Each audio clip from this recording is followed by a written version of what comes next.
मित्रों, इंसान के शरीर में कुछ नकारात्मक ऊर्जा भर जाती है, तब वह भ्रमित जीवन जीने लगता है। उसी नकारात्मक ऊर्जा में से एक है अहंकार। यह अहंकार जब भी किसी के मन मस्तिष्क में बैठता है, तब उस इंसान को यह अपने आप में सबसे बड़ा और बाकी दूसरे लोगों को खुद के सामने छोटा महसूस करवाता है। यही हाल एक बार अर्जुन के साथ हुआ। महाभारत में अर्जुन को लगा कि श्रीहरि का उनसे बड़ा कोई भक्त हो ही नहीं सकता है। उनके इस अहंकार का एहसास श्री कृष्ण को हो गया था, लेकिन यह सब जानते हुए भी कृष्ण कभी इस बात की चर्चा अर्जुन से नहीं किए। उनका सोच था कि वक्त अर्जुन को एहसास दिलाकर इस अहंकार को खत्म कर देगा। आइए जाने अर्जुन के अहंकार को श्री कृष्ण ने किस प्रकार तोड़ा। कहानी काफ़ी प्रेरणादायक है, इसीलिए पूरा ध्यान से सुने और अच्छी लगे तो मेरे चैनल को लाइक, सब्सक्राइब और शेयर अवश्य कर दे। मित्रों, एक बार महाभारत का युद्ध समाप्त होने के बाद पांडवों द्वारा श्री कृष्ण के कहने पर अश्वमेध यज्ञ का आयोजन किया गया। घोड़े की रक्षा के लिए धनुर्धर अर्जुन को नियुक्त किया गया था। इसी क्रम में वह घोड़ा रतनपुर के राजकुमार ताम्रध्वज, जो एक नाबालिग था, उसके द्वारा पकड़ लिया जाता है। अर्जुन के समझाने पर भी वह नहीं मानता और युद्ध के लिए अर्जुन को ललकारता है। दोनों तरफ से तीर चलने लगते हैं और ताम्रध्वज द्वारा चलाए गए एक तीर से अर्जुन मूर्छित होकर गिर जाते हैं। जब अर्जुन मूर्छित अवस्था से बाहर आए तो देखा कि उनके सामने श्री कृष्ण बैठे हुए हैं। अर्जुन ने श्री कृष्ण से कहा, हे प्रभु, यह सब आपकी माया का ही चमत्कार है, अन्यथा वह बालक युद्ध में अर्जुन से नहीं जीत सकता था। इस पर श्री कृष्ण ने अर्जुन से कहा कि अर्जुन, तुम अभी भी भ्रम में हो। तुम यह सोचते हो कि संसार में तुमसे बड़ा कोई योद्धा हो ही नहीं सकता और तुमसे बड़ा मेरा कोई भक्त हो ही नहीं सकता, जो तुम्हारी भूल है।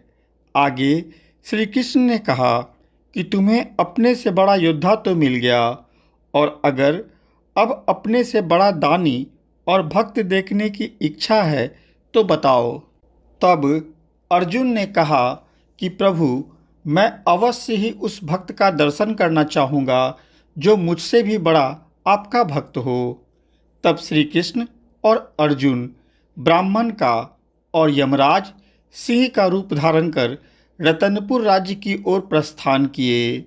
रतनपुर में राजा मोरध्वज का दरबार लगा था।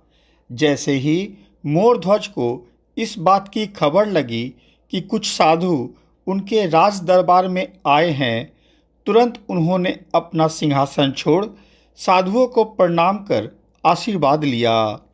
ब्राह्मण रूप धारण किए श्री कृष्ण ने कहा, हे राजन, मैंने आपके दानी होने की प्रशंसा बहुत सुनी है।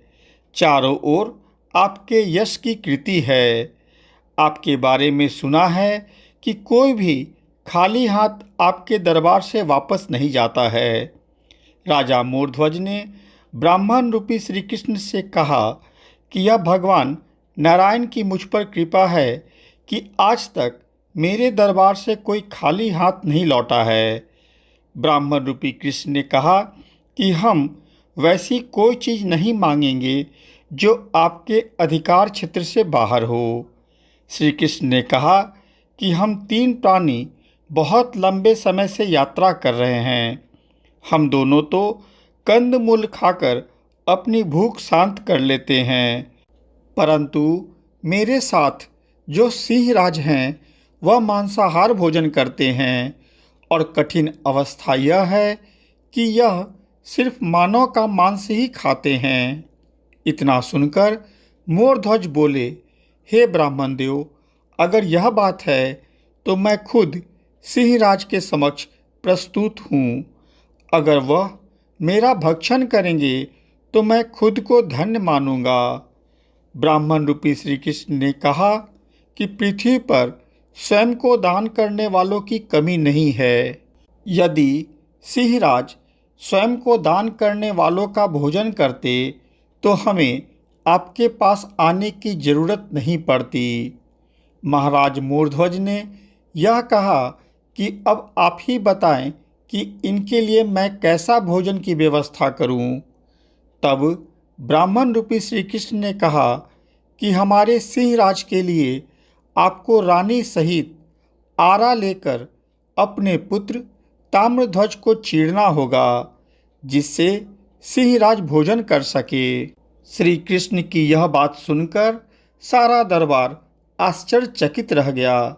स्वयं अर्जुन भी श्री कृष्ण की इस तरह की बात से डर गए। एक क्षण के लिए राजा मोरध्वज भी डगमगा गए, परंतु जल्द ही वह संभल गए। राजा मोरध्वज ने कहा, हे महात्मा, धन्य है मेरा पुत्र ताम्रध्वज, जिसे आपने सिंहराज के लिए आहार चुना है। आगे श्री कृष्ण ने राजा मोरध्वज से कहा कि पुत्र पर आड़ी चलाते समय यदि माता पिता की आंखों से आंसू निकल गया तो सिंहराज वह भोजन स्वीकार नहीं करेंगे। इन सारे शर्तों को मोरध्वज ने स्वीकार कर लिया और अपनी पत्नी को भी इस बात पर राजी करवा लिया। अर्जुन राजा के इस प्रकार के समर्पण एवं वचनबद्ध बातों को देखकर आश्चर्यचकित रह गए। इसके बाद राजा ने आरी उठाया और अपनी पत्नी के साथ एकलौते पुत्र पर नारायण का स्मरण करते हुए आरी चलाना शुरू कर दिया। थोड़े समय में उनका पुत्र 2 टुकड़ों में विभाजित हो गया। यह दृश्य देखकर अर्जुन मूर्छित हो गए। अब मोरध्वज ने कहा कि हे ब्राह्मण देव, अपने सिंहराज से भोजन ग्रहण करने को कहें। सिंहराज ने आगे बढ़कर ताम्रध्वज का दाहिना भाग खा लिया। तभी उनकी माता के बाएं आंख से आंसू टपकने लगा। श्री कृष्ण ने महारानी से पूछा कि महारानी, यह आंसू किस लिए? तब महारानी ने कहा कि महापितृ भक्त ताम्रध्वज के दाहिने अंग को तो सिंहराज ने स्वीकार कर लिया, परंतु वाम अंग को छोड़ दिया। इसी कारण मेरी बाईं आंख से आंसू निकल रहे हैं। इस सारे दृश्य को देखकर अर्जुन का अहंकार चूर चूर हो गया। भक्ति का ऐसा प्रकाश अर्जुन ने अपने जीवन में कभी नहीं देखा था। बाद में ब्राह्मणों के लिए सात्विक भोजन की व्यवस्था की गई। श्री कृष्ण ने कहा कि हे राजन, तुम्हारा पुत्र काफ़ी पितृभक्त था। निश्चय ही उसे शिवलोक में स्थान मिलेगा। भोजन समाप्त होने पर जब राजा मोरध्वज ब्राह्मणों का हाथ धुलवा रहे थे, तब ब्राह्मण रूपी कृष्ण ने मोरध्वज को अपने पुत्र को आवाज़ देने को कहा। यह बात सुनकर राजा आश्चर्य करने लगे, लेकिन ब्राह्मण देव की बात का उल्लंघन न करते हुए जैसे ही उन्होंने अपने पुत्र को आवाज़ दी, उनका पुत्र ताम्रध्वज अंदर के कमरे से बाहर निकलकर आ गया। अपने पुत्र को जीवित देख राजा और रानी के साथ साथ दरबार के सभी लोग काफ़ी प्रसन्न हुए। अब राजा मोरध्वज को समझ में आ गया कि ये ब्राह्मण कोई साधारण पुरुष नहीं है। उन्होंने आदरपूर्वक अपना परिचय देने को कहा।